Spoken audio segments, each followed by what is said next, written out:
Conforme irei mostrar agora, sabemos que o documento chamado Sinaíticos foi alterado. Você não pode ignorar isso. Algo que era branco feito neve ficou escuro.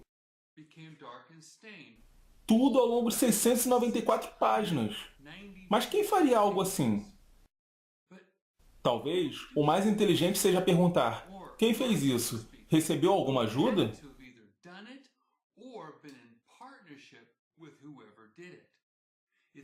Pode ser inacreditável, mas não vejo outra opção. E isso lança uma dura luz sobre minha educação e até mesmo sobre algumas de minhas suposições. Quer ouvir o que aprendi? Oi, eu sou o David Daniels, da Chic Publications.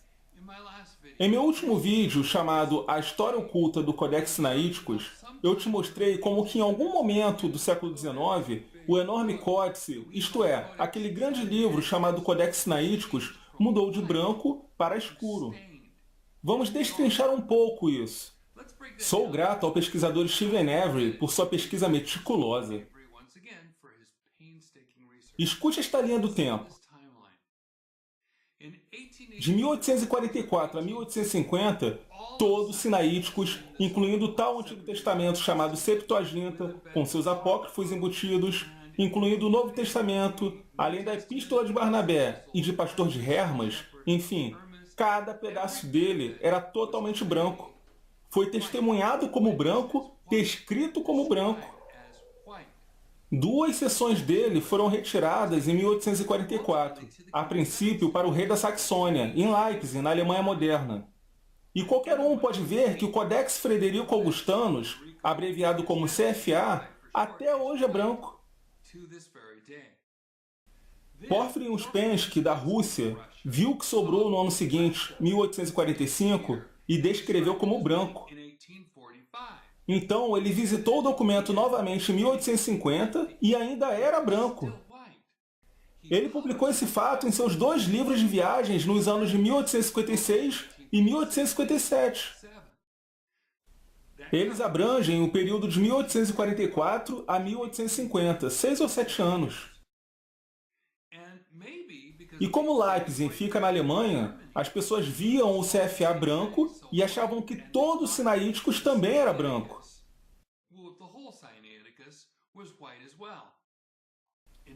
Em 1910, a Enciclopédia de Religião e Ética Bíblia na Igreja disse que o manuscrito sinaíticos era um pergaminho maravilhosamente fino e branco como a neve.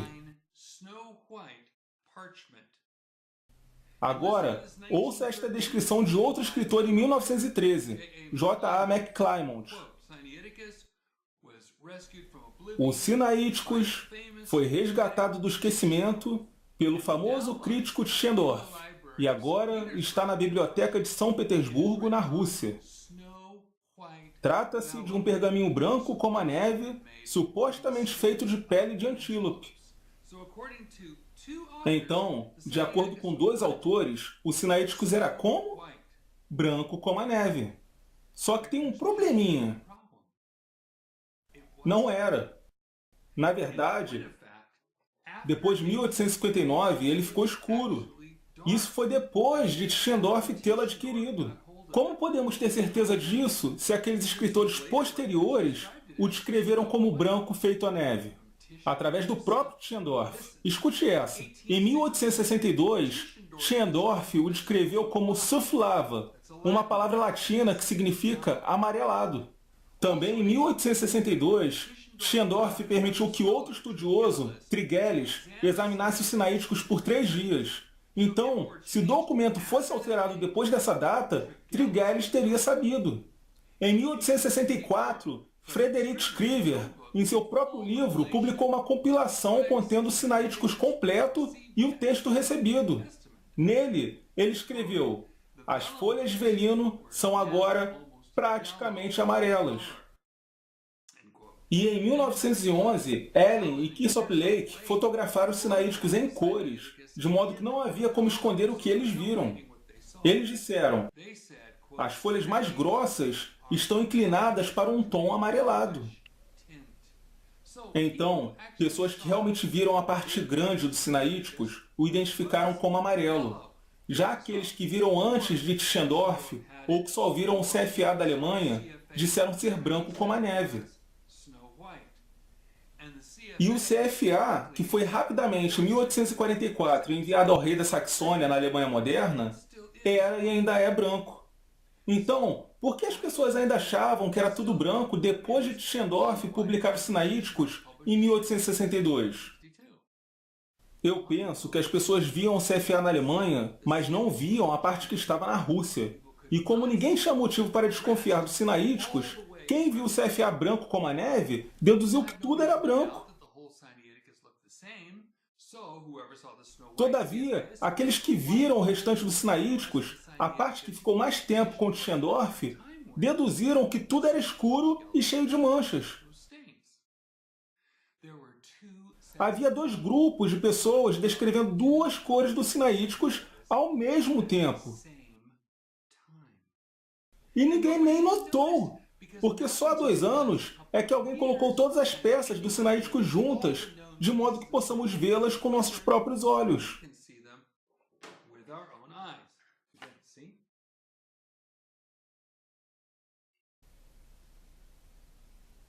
O que isso nos diz? Existem muitos anos entre o período em que sabíamos que os Sinaíticos era tudo branco e quando ele ficou em grande parte escuro. 1844 a 1850, branco. 1862, escuro. Mas espere, Tischendorf se apoderou da parte grande em 1859. E lembre-se, quando ele pegou o CFA, sua história conta que se tratava de 1/3 do que ele viu. Então, se alguém tivesse escurecido, Tischendorf saberia, pois fazia parte da Bíblia de onde ele retirou o CFA. E só em 1859 ele a levou consigo. Se fosse isso, ele teria esperneado. O que você está fazendo destruindo os mais antigos textos da Bíblia? Mas ele não fez isso. Ele tinha que saber que os Sinaíticos era realmente branco como a neve. Ele mesmo afirma ter visto não só 43 folhas, mas também outras 86, que foram as que ele levou do mosteiro de Santa Catarina em 1859. De duas, uma. Ele foi escurecido entre 1850 e 1859. E Tischendorf sabia, mas ficou quieto. 2.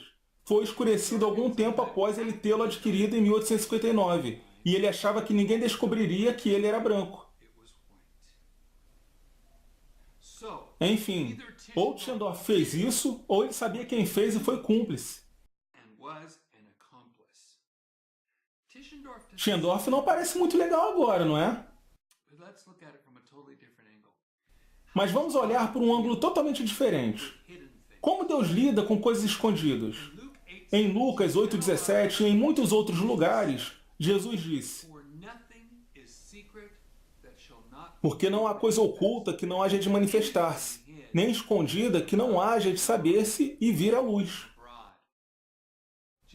Jesus também disse em Mateus 10:27.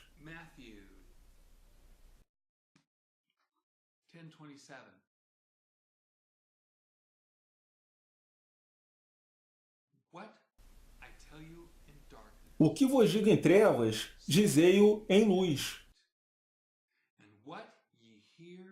E o que escutais ao ouvido, pregai-o sobre os telhados.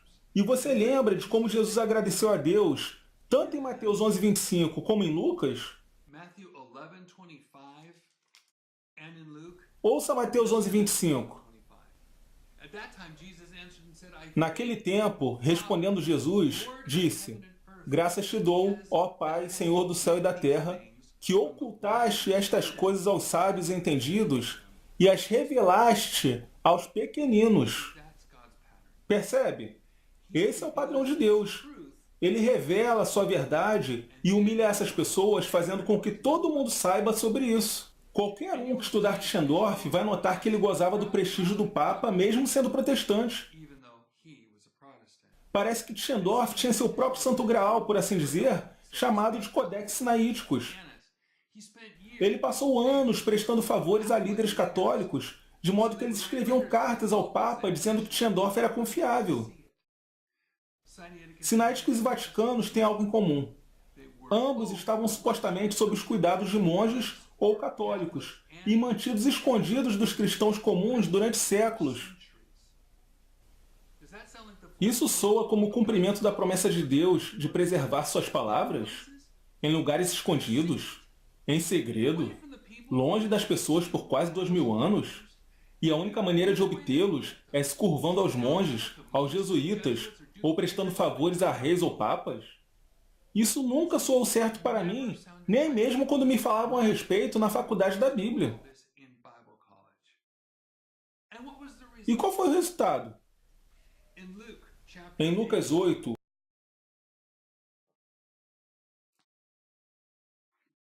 uma mulher com fluxo de sangue tentou apenas pegar a orla da roupa de Jesus no meio de uma grande multidão. Ela achou que estava escondida no momento em que agiu com fé para Deus curá-la. Lucas 8, 47 e 48. Então, vendo a mulher que não podia ocultar-se, aproximou-se tremendo e, prostrando-se ante ele, declarou-lhe diante de todo o povo a causa por que ele havia tocado e como logo sarara. E ele lhe disse: tem bom ânimo, filha, a tua fé te salvou, vá em paz. Viu só? A mulher não poderia se esconder de Deus. A verdade saiu, ela caiu diante de Jesus e declarou tudo. Foi incrível. Espero poder ver o vídeo no paraíso. E o que Jesus disse a ela? A tua fé te salvou. Deixe-me te perguntar. A suposta descoberta de Tischendorf o pôs de joelhos? Tischendorf caiu com o rosto em terra, disposto perante Deus a espalhar o Evangelho e pregar a Cristo crucificado e a salvação pela graça mediante a fé pelo resto da vida como gratidão por tamanha descoberta? Não. Ele era muito orgulhoso e também sorrateiro. Ele, ou alguém que ele conhecia, escureceu as folhas dos sinaíticos que ele tinha para fazê-las parecerem velhas. No mínimo, ele mentiu sobre isso. Ele se envolveu em intrigas para tomar emprestado, comprar ou roubar os manuscritos. A menos, claro, que ele mesmo os tenha forjado. De qualquer forma, ele é um mentiroso, um falsificador ou um vigarista. Estas não são as ações de um homem de fé. Eu não consigo ver Deus recompensando isso com a descoberta do século. Mas, ei, sou só eu. E não importa se foi feito por intelectuais alexandrinos por volta de 325 a 350, ou feito a partir do zero em 1800. Não traz as marcas de algo sagrado para Deus. Não é baseado na fé, não produz fé. Na verdade, gera até confusão. Não eleva Cristo e sim rebaixa a Cristo. O Deus dos sinaíticos não cumpriu suas promessas. Mas o nosso Deus sim. E nós temos a prova, com mais de 400 anos de testes. As palavras preservadas de Deus em inglês, a Bíblia King James. Eu finalmente estou começando a crer que Konstantin Tischendorf fez algo com o texto e nunca admitiu, nem as pessoas à sua volta. Pode até ter ocorrido antes que alguma delas realmente visse o que ele fez.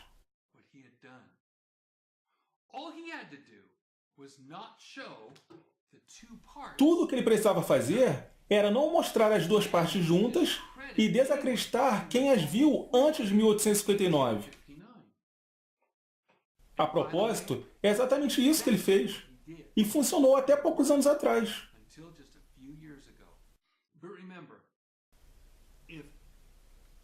Mas lembre-se, mesmo que todo crítico textual, professor e pregador do mundo te diga o contrário, a verdade que acabei de te mostrar está se espalhando. Não tenha medo. Como disse Jesus em Mateus 10, 26, portanto, não os temais, porque nada há encoberto que não haja de revelar-se, nem oculto que não haja de saber-se. Escute isso. 2 Coríntios 4, 2. Antes, rejeitamos as coisas que por vergonha se ocultam, não andando com astúcia nem falsificando a palavra de Deus. E assim nos recomendamos à consciência de todo homem na presença de Deus pela manifestação da verdade.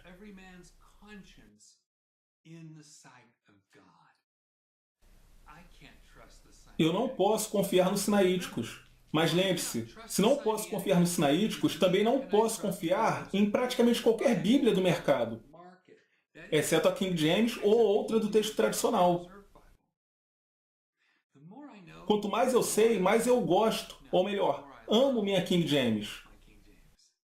Deus te abençoe e tenha um dia maravilhoso.